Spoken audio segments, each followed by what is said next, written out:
Welcome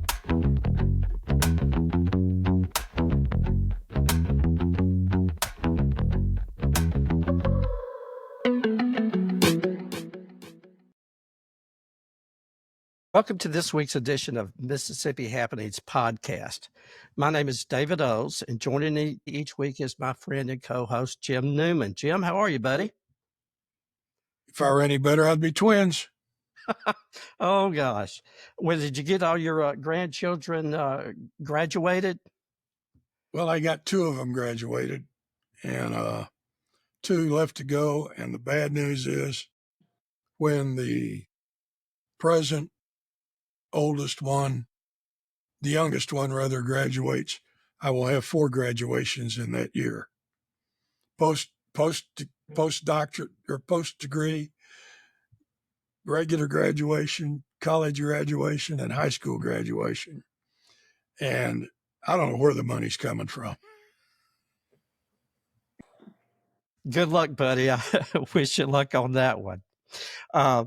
This week, our topic of discussion is political activism. We have 2 guests joining us today to talk about their grassroots group, Indivisible Northeast Mississippi. Our first guest is Mary Jane Meadows. She was born in Mobile and lived in Mobile Bay, Dog River, and Alligator Bayou. Sounds like Louisiana. She was educated in segregated public schools until racial integration in 1969. She pursued her higher education degree at Auburn University, University of Alabama at Birmingham, and received her BA at the University of Mississippi at the age of 54. She is a homemaker, a volunteer turned community organizer, and activist. She and her husband live in Tupelo.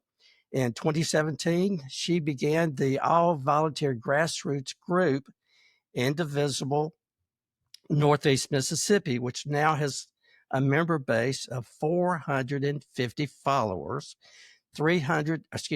30 to 50 members meeting monthly, and she's also an active member of the of the Episcopal Church. I'm Methodist, Episcopal. Mary Jane, thank you for being with us today. Thank you. I'm just happy to be here. Good. Also joining us today is Jamie Rebentisch. Jamie grew up in Philadelphia, Mississippi, and went to Ole Miss pre-pharmacy, moved to Houston, Texas, where she finished her pharmacy degree. She lived there for 28 years before returning to Mississippi 17 years ago. She's a night shift pharmacist for the NMMC, which is what's at North Mississippi Medical Center? Yes. Okay, good. And she also has 4 adult children. She is the chair of the steering committee for Indivisible Northeast Mississippi, and Mary Jane is the founder and communications chair. Ladies, Jamie, Mary Jane, thank you so much for being with us. Thank you. Thank you. Pleasure to be here. Good. Okay, tell us about Northeast Indivisibles, Northeast Mississippi Indivisibles. Want to take that, Jamie? Sure. So we're a grassroots group, part of a bigger national group that started in 2017 after the election of Donald Trump. Mary Jane started the group with just maybe 4 or 5 women, and it quickly grew. I came over to the group about 2018. I was a lifelong member of a different party. And anyway, I saw that they were having a gathering at Fair Park, and I joined in. It was a protest about the Mueller tapes that was going on at the time. I saw that they were very active, and I started going to the monthly meetings. I quickly got involved in it then. So Indivisible is an activist group that we advocate for equality, diversity, and inclusion, and all that encompasses. If there is a group that is a minority group that is being singled out, we try to advocate for them. We also get involved in our elections. We work very closely with the GOTV, Get Out the Vote, where we try to get people registered to vote, and we advocate for them to be civically engaged.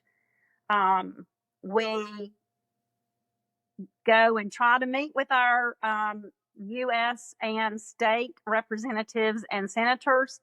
We make phone calls to their offices if there are issues that are coming up, and which are now daily issues, in particular about bills coming up or things going on in the national forefront. We get involved in local politics. We get involved with local issues. One of our issues that we worked very diligently on a couple of years ago was the jail issue. The Board of Supervisors wanted to push through a bond to at the taxpayer's expense to pay for a new jail at the expense of about $80 million. And we effectively got that shut down. We did not think that was a good way to spend the taxpayers' money. We met constantly at the Board of Supervisor meetings, and we got 7,500 signatures on a petition, and eventually they let go of the issue. It has reared its ugly head again from last year, 2024, and into 2025. So, but those are some of the things that we get involved in. Jim? This is what Jamie just went through. Just further proves what I've always said. If you want to get a job done and done well, find a busy woman. And it works. Mary Jane, when you founded this organization, did you have big dreams for it, or did you think it was just going to be kind of local and maybe 30 or 40 people, or did you think it was going to grow to who knows what now? I had no clue. We had no clue. I had no expectations except that we were frightened. I was probably in my little white lady bubble. I don't want to disparage any garden club because I'm a garden club member, but a garden club white lady ethic there, and I didn't know what existed outside of that. But then I was so surprised. I was just sure. I liked Hillary Clinton's platform. I did not realize the negativity around that, but when I knew the caustic, violent rhetoric that came with the Trump agenda and campaign, I was just amazed. So when I saw the Women's March on the internet right after the election, I was heartened and amazed, and soon discovered this Indivisible organization that was fledgling and just beginning. And so we started this little in-home group, and then we only had women because we were scared to let men in because we thought they would take over. And so with them in September, we became co-ed, and that's been good. And now we're totally open. We had no idea. We thought several times this movement would fizzle during COVID. People kept showing up. We had Zoom, and we kept meeting weekly. We would go out to lunch once a week and then have a monthly meeting, building community. We found out how lonely and isolated people were in this state and region, that tends to be more conservative. We have a progressive mindset, like multicultural, multiracial democracy. And so then when Biden was elected, I said, well, surely it's going to fizzle. People kept showing up and giving money. We have raised an amazing amount of funds to do the work we need to do. Then we kept showing up, and then we worked in the election, shocked when Donald Trump won again, and the Project 2025 agenda was coming in. That was scary. So then when that came about, since then, we didn't know what was going to happen, but we're seeing a huge resurgence and a people coming out, and 10 people joining every day, signing up for every action that we have. Money, we raised $3,000 last month with a challenge match. And so we're enjoying a lot of camaraderie and great new strength to resist the agenda that's before us now. You managed to turn out substantial amounts of people, numbers of people at protests, either at Fair Park or in front of a congressman's office. How do you go about that? Thank you. I'm going to speak to that, and Jamie may want to as well. Yes, please. The Indivisible National Network, of which we're under their nonprofit umbrella, so we do not have to get our own nonprofit status, which saves us time, money, and bureaucracy. One thing about Grassroots is that we're able to be nimble. We're not weighed down with the infrastructure. We've got our Grassroots infrastructure. Indivisible gives us the ability to raise funds. The Mobilize link, we sign up with Mobilize for an action, and we have group leaders and all the people that sign up we can communicate with. We bought a billboard at Barnes Crossing during the month of May last time, and it was so fun. It's like that's a dream come true. We put the QR code for the June 14th action on the billboard, and people could zero in and sign up. So we had about 400 sign up through that medium that Indivisible provided, and so that's how we I had one gentleman we came from Oxford, Eupora, Hamilton, Alabama, because it's on the World Wide Web. Yeah. So, we get people from all over coming to this, oasis in this desert. What did the billboard say at Barnes Crossing? Well, the wonderful world of digital is so fun because we were able to have 3 messages rotating, and this billboard in town is the intersection of Barnes Crossing and North Gloucester. Yeah, It's got the Tupelo. longest light time, 8 seconds. It has the biggest number of cars coming through there from the region, and so we could send 3 digital images. We copied one from Huntsville, Alabama. All these Indivisible groups, we follow each other on social media, and I go, hey, send me your digital billboard text template. So they sent it, and it said, Trump's tariffs are a tax on your groceries. Trump's tariffs are a tax on your truck. And then this one we put up was about with a lady on a walker saying, are you ready to take over for Mama when her Medicaid runs out? And so, that's like engaging, and it's the truth. If these cuts go in, and that's why we're just here too, to tell people to call your congressman, congressperson.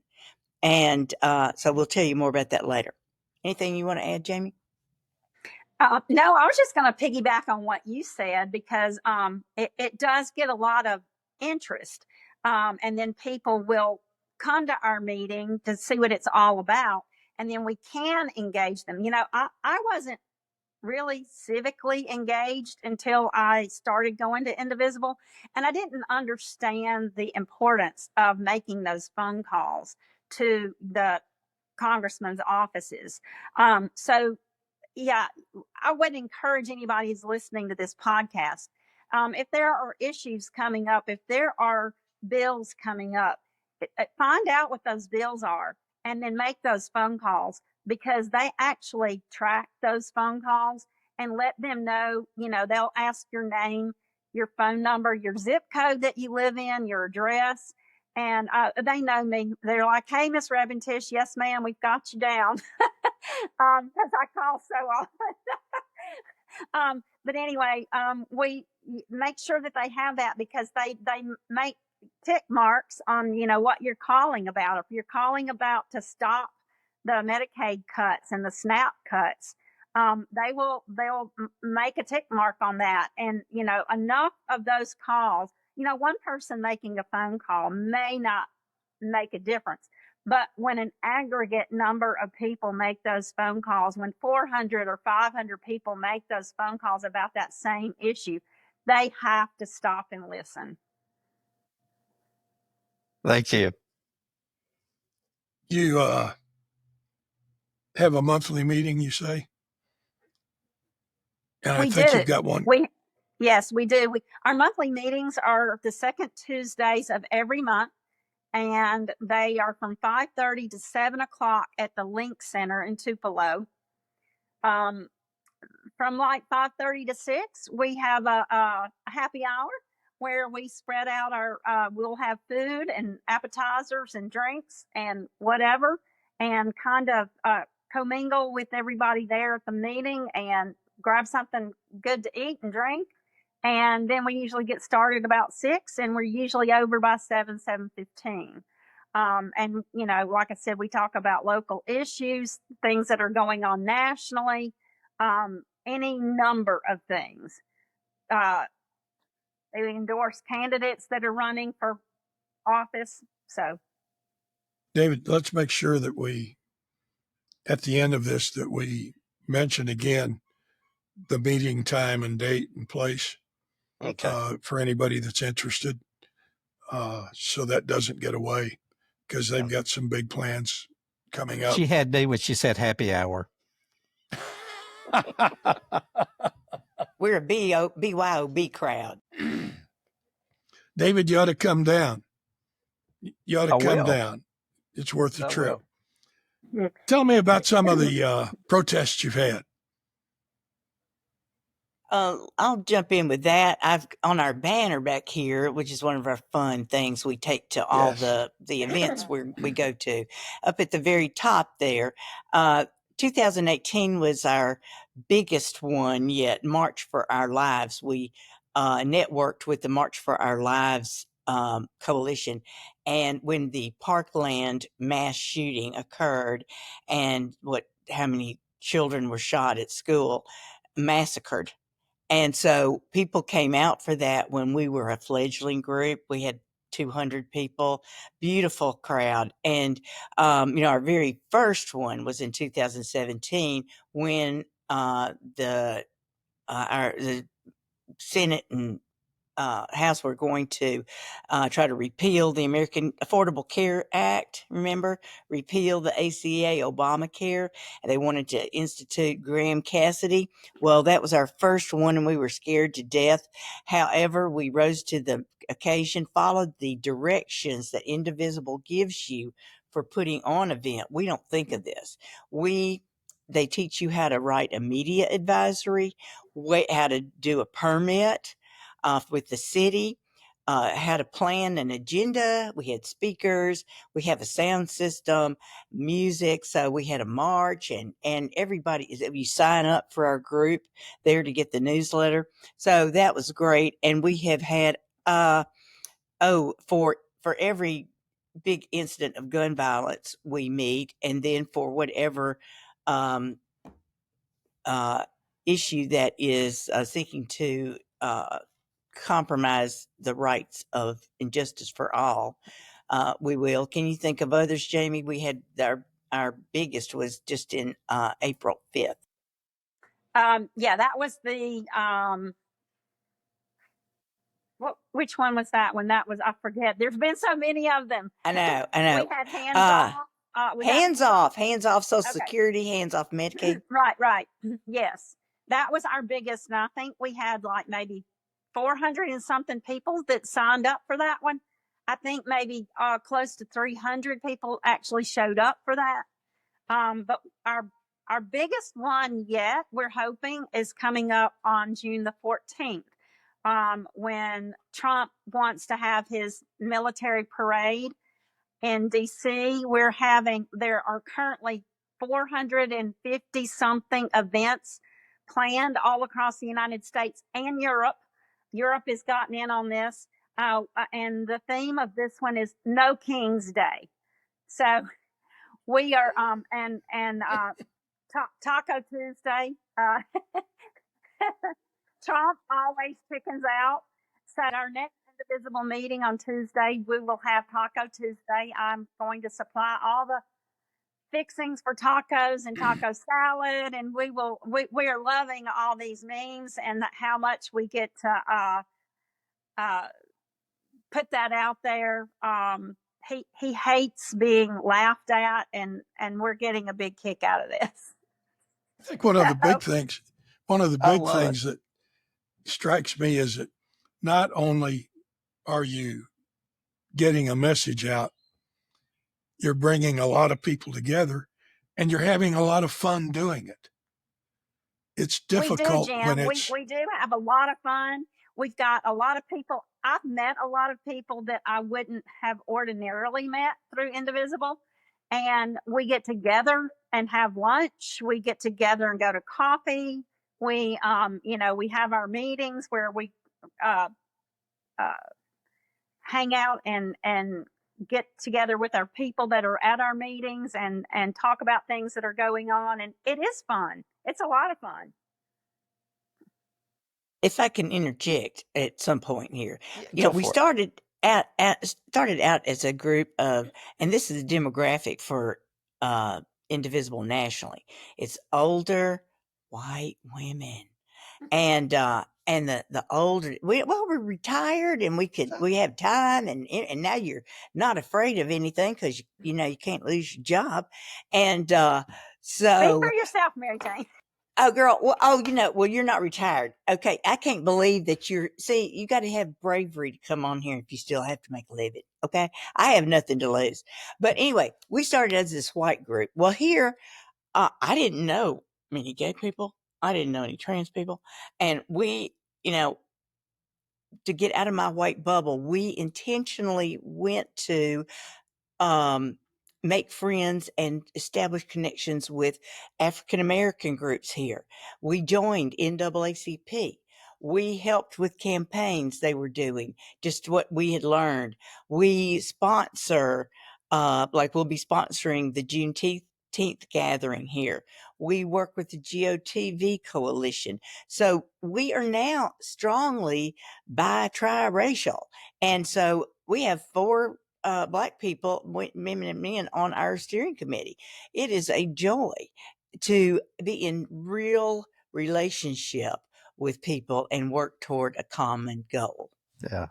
As a older white male, I only found out about Juneteenth and what that was about 4 years ago. And the last podcast was with Lovey West, who I adore her, and Virginia Tolliver, and he was talking about segregation and some of the things, like you said, you live in a bubble. We sometimes stay in our little group and stay in our bubble, and we don't realize what's going on. So that's interesting. Is there a particular, Jamie, you mentioned earlier, you had a lot of people at hands off Medicaid, hands off Social Security, and this is for either one of you. Is there an issue that really gets people motivated? Is it women's rights? Is it uh, LGBTQ issues, or is it the social issues like the Medicaid and uh, Social Security? I'll jump in there. It's all of those, all of the above. Okay. And of course, the people, the issues that hit the kitchen table issues, the Medicaid issues, the Social Security issues, veterans. There is these protests are not only put on by Indivisible, but they're Indivisible is joined in with a lot of other groups. The 50501, that's 50 protests in 50 states on one day. The Move On, Stand Up for Democracy. There's a lot of different groups that are going in on these protests, and so there are a number of issues. There's a veterans excuse me, there's a veterans protest that they are doing on the 6th in conjunction with D-Day. Because, we have a lot of veterans in our state and in our area, and their benefits are being cut. It's, you don't have to get involved if nothing ever hits you, but when things start to affect you, that is when people tend to get involved. And so, yes, we are, like Mary Jane said, we are we've made a lot of gay friends and trans friends. And I really was not even aware of some of those issues, but we have a good number of those, the people who have started coming to our meetings and helping out in these protests. But yes, any and all of those issues. Whenever it affects you, that's when you get involved. Mary Jane? Thank you. I would say in our state for several years, we have been working for Medicaid expansion. As you know, Mississippi was one of the few states, 10 or 11, who did not expand Medicaid. And it hurts our state tremendously. It kills people. So we are working. We rented a bus last year, loaded it up, and took it to Jackson for the in-person event on the Capitol steps. Our state senator, Chad McMahon, came out and sat with us on the steps. Said, Chad, how do you feel about this? Can you get this moving? Now, of course, with Trump's election, all the Medicaid expansion may be out the window. So our people here in this most vulnerable, poorest state, the state with the highest number of amputations in the country because of diabetes and lack of access to care, become disabled. We have huge disability rolls.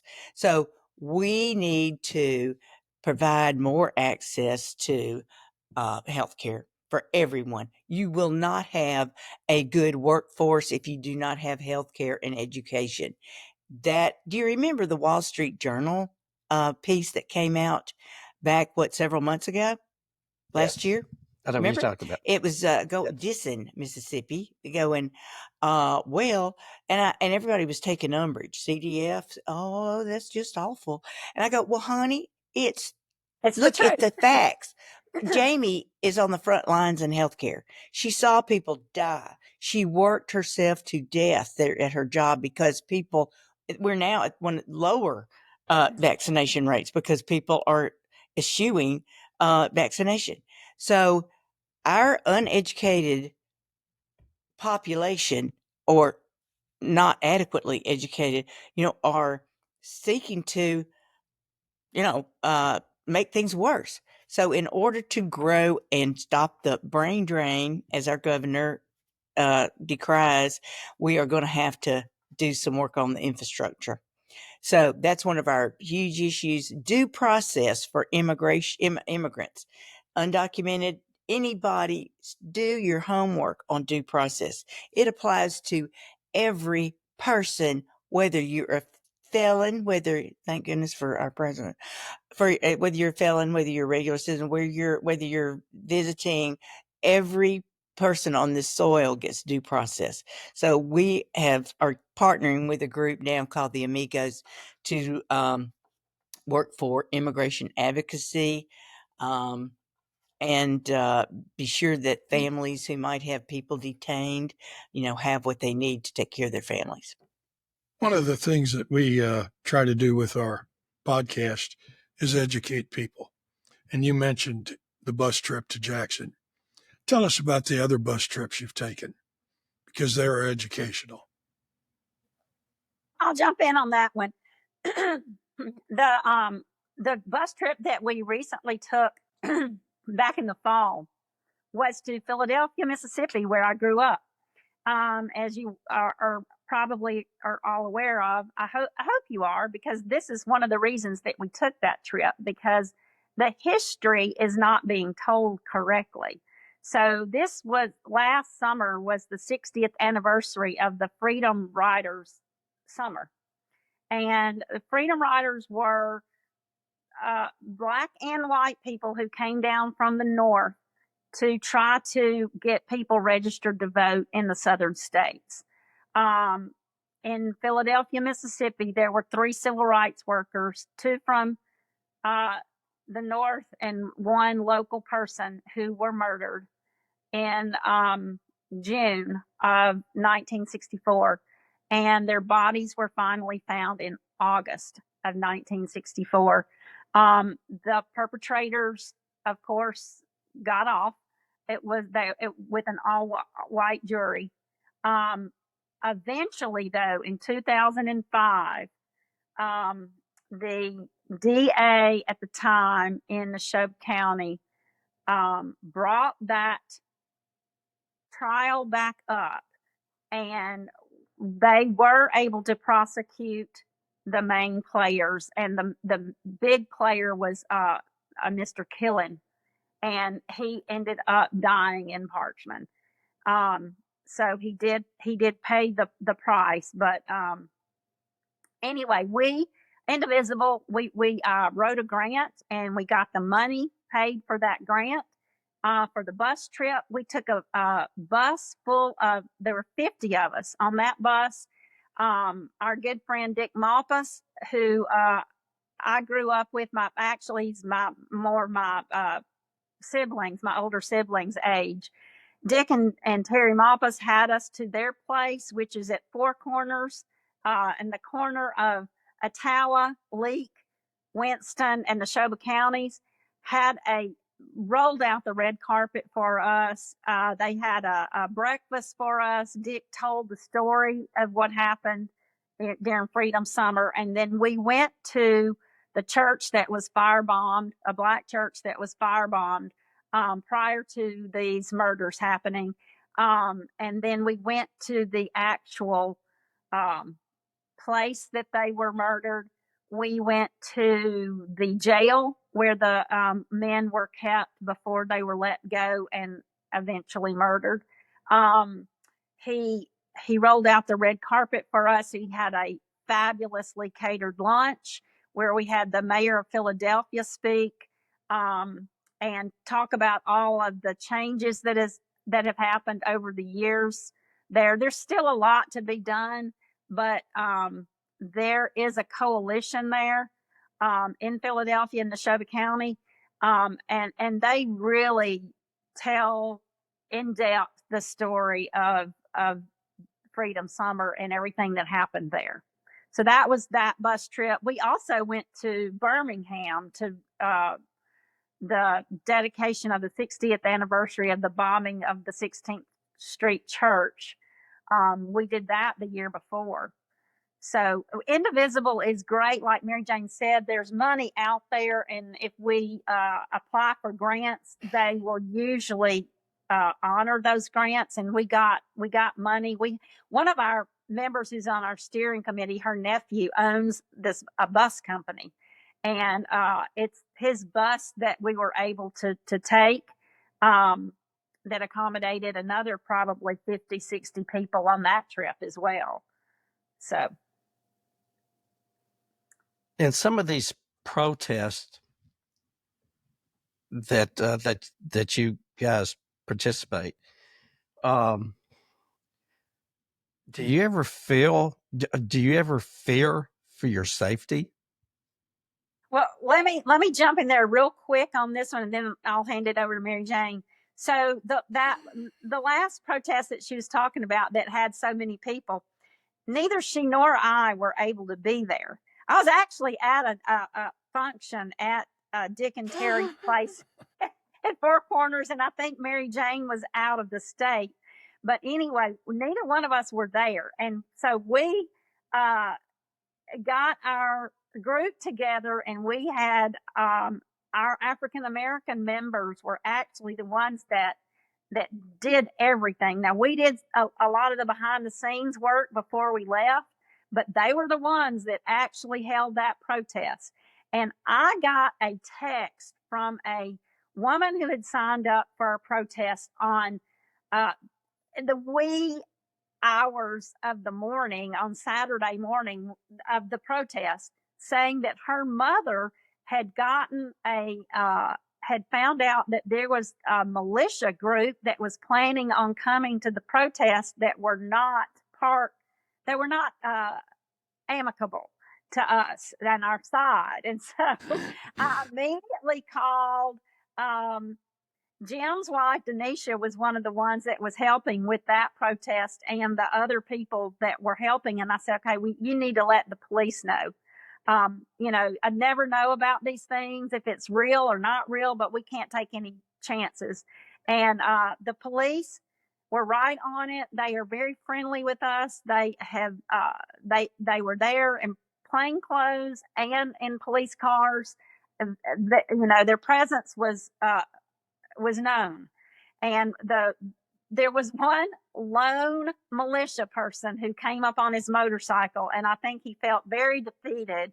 We were talking about how we have taken some group building bus trips. We found out back in September of 23 or 4 that Ketanji Brown Jackson was going to be the main featured speaker there at the 16th Street Baptist Church in Birmingham, Alabama, for their 60th anniversary. So we loaded up the bus at 5 a.m. and went to hear her. It was one of the most inspiring things that we've ever seen, any of us personally or as a group. And for so those things. Wait a minute. For those that don't know, who is Miss Jackson? Justice Ketanji Brown Jackson, the newest member of the Supreme Court. Yes. Fantastic. I mean, we're dealing with an audience that sometimes That's right. It's important to make ourselves clear. So that was a big moment, and that's what things have come our way by enlarging our vision and the personal development that we've all had. Like we said, for our huge April 5th public action, is what we can call them too, that people came that had never, were too scared to even say something on Facebook. So, I mean, they were really in the garden club. And so I was so proud of them. And then I can't remember what I was going to say, but anyway, the group building is just incredible across all kinds of lines. Yeah. You talked about the billboards earlier, and I'm looking at the website, and I love this. A tariff is a tax on your groceries. A tariff is a tax on farmers. A tariff is a tax on your truck. It's a tariff on you. I love that. Mm-hmm. Again, Like I say, we copied it. Have to hit people where it hurts. Absolutely. You mentioned the kitchen table issues, and Jim and I talk about that too. Jim, you had something? Everybody owns a truck, pretty much. That's it. It is. I've just been very impressed with how this group has grown over I guess it's 8 years now. Yes, sir. And getting stronger every year. How many chapters have you got? I guess chapters or organizations are there in Mississippi now? That is growing. There's a new one in DeSoto County. There's a new one at Horn Lake. I think there's a new one that may be reorganized in Jackson. Byhalia, Mississippi? Byhalia, Starkville. Starkville. Yeah. So we're going to get together and network and have a Mississippi coalition going, but we help each other. I was on the phone today with the person who's starting the DeSoto County Indivisible and helping her to set up her fundraising. So we're helping each other, and it's just kind of fun, real fun. And yet you all belong to a national organization. Who's the leadership of the national organization? The national leaders, this was started by a couple who were from Houston, Texas, who were staffers on Capitol Hill, Ezra Levin and Leah Greenberg. When Trump was elected in 2016, they wrote a Google Doc about they thought we should use the Tea Party tactics to disrupt and make some noise, to disrupt the status quo there. And so they are still in leadership, but they have built this incredible machine that serves, I personally, as an on-the-ground neophyte that we were, they provide incredible leadership, responsiveness, legal team, graphics, whatever you need, and they are servants. That's what they come across as. Their service ethic is wonderful. So one of the things that you mentioned earlier was that they also they give you guidelines of like, how do I do the permits, and maybe some security. Is that they also give you those things to work with? There are toolkits that come out with every action that we do, and those toolkits involve all of that. Training modules, security. We listened to several videos on how to de-escalate if that ever happens. We've got posters, graphics, optics, how to do a media advisory, what our focus is on, how to get speakers, how to get people engaged. So it's, we don't have to reinvent the wheel. It's all been done for us. We just have to follow the steps. I guess let's go ahead and talk about I know that you've got and I don't know if is protest the right word, or a community event coming up on June the 14th. If one of you would tell us all about on June 14th.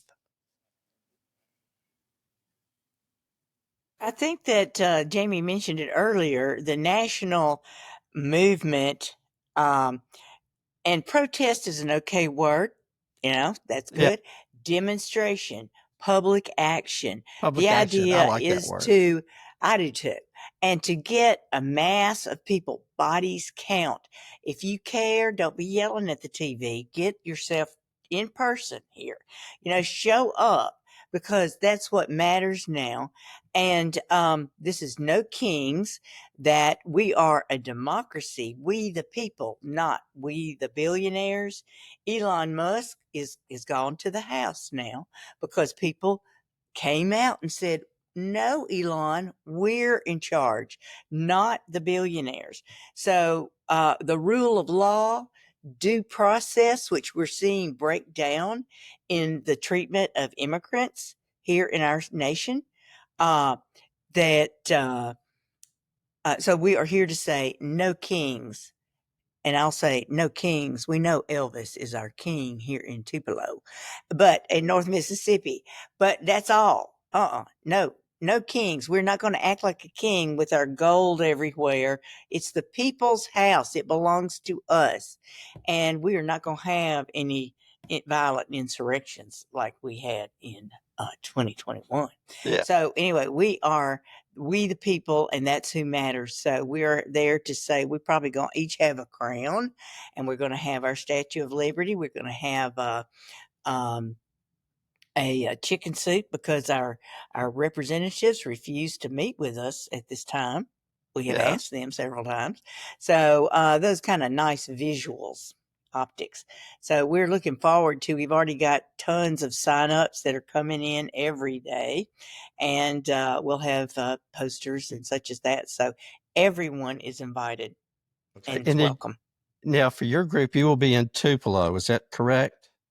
Correct. One of our favorite spots, U.S. Representative Trent Kelly, Major General Trent Kelly, who took an oath of office to say, I uphold and defend the Constitution of the United States, not a billionaire. So we are going to be in front of his office on the sidewalk, which is public property. They're at 431 West Main Street, downtown Tupelo. And that's where we had our last one. But it's a great visual there on Main Street, and it's very appropriate since he is the one who is voting to cut all of these life-saving budget items. And what time do you want people to be there? Jamie, 10:30. what time are we telling people to show up? 10:30. It's 10:30 10:30. against 10:30. 12 o'clock. You have your donuts and coffee, sleep late, And come on 10:30 over. till 12. So it's a in and out. Come on out. Come on out. We'll share that. Look on our Facebook page. We'll have an event page, Mobilize link you can sign up for. Another plug I need to make. As Please, soon sir. as we get through with that rally, we're going to go be in solidarity and support Juneteenth, which is a celebration in Tupelo at Gumtree Park, starting at 3 o'clock for a parade. 4 p.m. to 6 is a family-friendly, fun celebration. There'll be another celebration on the actual Juneteenth holiday on Thursday the 19th. So I urge you all, if you're a white person, you need to go support it and be in solidarity. Thank What you didn't mention was that June 14th is also Trump's birthday, and he's having a big parade in Washington, D.C. for his birthday party. Now, one would normally expect that if the United States was going to have a parade, a military parade, which we've never had before, that at least we would do it on July the 4th. But no, we're going to do it on Mr. Trump's birthday. And We don't like that optic. We don't like it. no, And it's also Flag Day. it's also Flag Day, yes. And it's what kind of soup? Ooh, that's right. That's Trump right. always chickens Always out, which chickens was out. written by and created by a financial expert who was responding to the tariff threats. That is so funny. I just love that. I think Mhm. you all have a wonderful, wonderful organization that is dedicated to educating the public. I love that you're non-political. However, I've noticed that at times you have endorsed candidates. You have a process for endorsing a candidate? Yes, sir. We only endorse. We have to get approval from Indivisible for any partisan work we do, which only happens with federal elections. We do not do any spend money on any state or local issues. We can participate. We can vocally support. Endorsements come when we submit a candidate that is promoting our ideals of a justice and fairness for all and multiracial democracy. When we get approval from from the Indivisible National Group, because we adhere to Federal Election Commission guidelines. So if they're approved in a federal election, that's when we can endorse. An endorsed candidate who is approved by Indivisible will get like $1,000. Will get pushed out there in the media sphere, and so that's another big plus. For those that are wondering what happened to Jamie Rebentisch, she's having issues with her Thank you.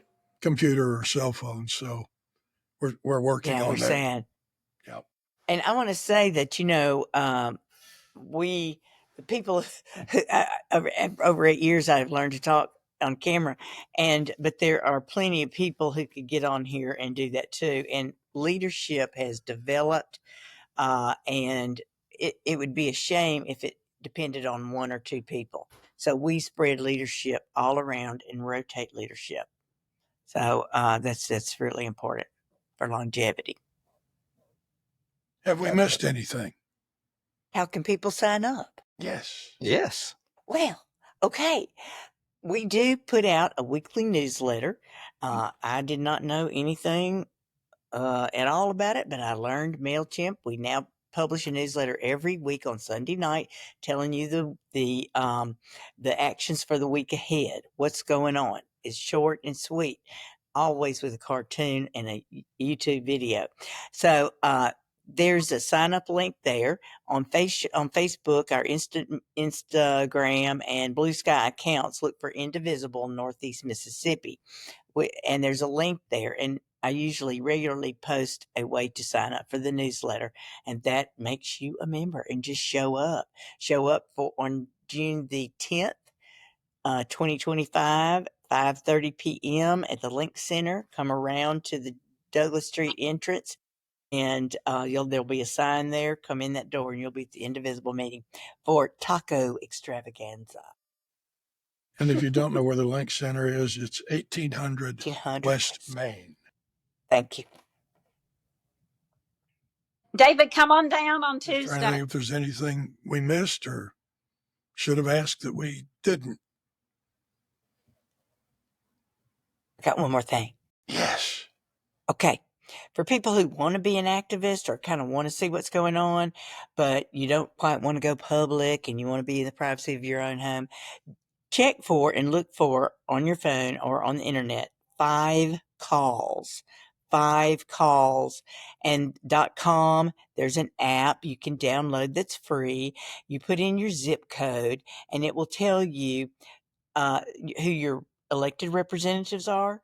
Could anybody tell me, everybody on this call, tell me who your senators are, who your representative is, even locals, and who your county supervisors are? It's on there. And so it will tell you what you need to call your congressperson about, and it tells you which issue. Is it Medicaid expansion? Is it, affordable health care? Gives you a script to follow and plugs you into the number of their office. You read the script and your call is tallied. So that's one way to practice activism with an app. 5 calls. I think this has been a wonderful podcast. I think the job that you all are doing in educating the public at the grassroots level about local issues as well as national issues, but certainly issues that affect everybody's life on a daily basis. That is so missing in Mississippi, and I suspect in a lot of other states. And I, for one, I'm grateful that you all are doing it. And I wish you all the success in the world. David? Thank you. Thank you, Jim. Jim, Jim's been a great supporter. Jim, usually Jim and I don't agree on everything, but this one we agree on everything. I agree everything that he just said. So Mary Jane, thank you so much, and to Jamie, thank her too. And this has been good. So A pleasure to meet you all. You too. I want to thank our sponsors and our subscribers. We do appreciate your continued support. If you have any questions, comments, or suggestions, please contact us at MississippiHappenings1@gmail.com. That's MSHappenings, the number 1, at gmail.com. We do appreciate you. And also, may we never become indifferent to the suffering of others. Thank you. Thank you. Thank you.